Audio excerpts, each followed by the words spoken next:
I have a little bit of an insecurity of my art, and that is even though I have done a lot of anatomy and gesture drawings like most people, I have almost never used color.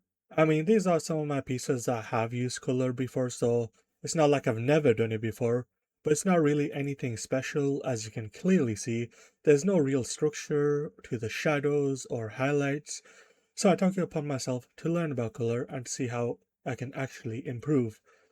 It's finally about that time that I started adding color to my illustrations. I first attempted to do some quick illustrations and do some quick color, not really anything special, just something to see what the base colors would look like and where my ability is at the moment. And good lord, what is this? I am not kidding, I did this. Granted, I did completely rush it because it is just a quick sketch and some quick base colors just to see if I understand where the shadows and highlights are, but clearly I don't really understand it.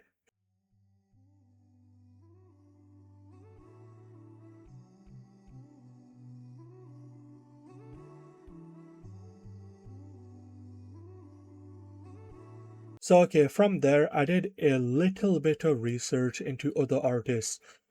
Here are some of the artists that I have been looking at, big and small artists, I don't care. I'm willing to learn from anyone. I looked at the full rendering processes and in turn, I learned about grayscaling and learning about the light source. One of the reasons my previous works, they always looked somewhat off, even if the colors looked alright and the anatomy sketch was actually fairly strong, was because the light source and the idea of the shadows and highlights were just non-existent in the illustration. And so I made many illustrations where I determined where the light source should be and did a grayscale illustration, adding just gradients for the shadows and the highlights. I gotta say, this has helped me greatly. These grayscale illustrations taught me so much. I always knew about grayscale illustrations, and I always thought that it was simply just a style of rendering, which, I wasn't completely wrong about. However, it is also a tool that's used to learn shadows and highlights, which I had no idea. And when I practiced it, I clearly understood some of the stuff that I really needed to know. But then came a new problem, unfortunately, and that was about my line art. It is kind of frustrating. The sketch layer always seemed to be fine, but then after I did my line art, there was always some kind of inconsistency with my illustration. This was a really frustrating thing because I've only been doing gesture drawings and basically illustrations for months, and I thought that I would have really had this down by now. Now, a lot of my illustrations didn't really have much of a line-up problem, but I realized it was mainly the female illustrations, and it was around the breast and armpit area, which I had deducted was probably the main issue. And that really made sense because whenever I would draw those areas specifically, that isn't just a front-facing angle, I would redraw them a couple of times because it always just looked a bit off to me, even though now I see that it was actually completely fine. I looked at professional artists' works and how they drew these areas of the body, like Proco and Line Art Sensei, which are the two main ones I checked out, especially Proco, because they actually had a link to a website that completely helps you with all this. So I would highly recommend checking out their video if you want to learn to draw these areas of the body. Now, after all this, I was about 5 days, maybe 6 days into this. I had been practicing my line art, my grayscaling, my anatomy, all in preparation to make some good pieces of art with actual rendering. Now, since this was going to be my first ever properly in-depth rendered piece, I wanted it to be memorable. I wanted this illustration to be one of my best. I spent literally an hour scouring for dynamic poses, something to give me a strong foundation for the anatomy, so then I could build off of it and make this into a really good illustration.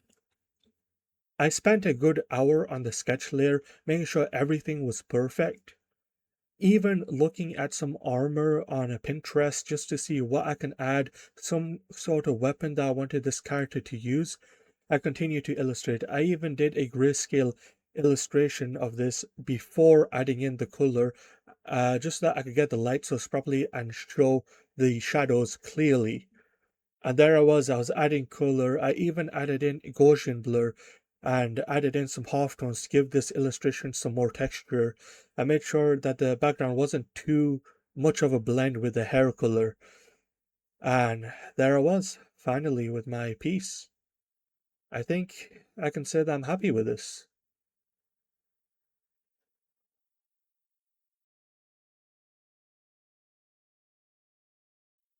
I was really pleased with how this turned out. It turned out better than I thought, really.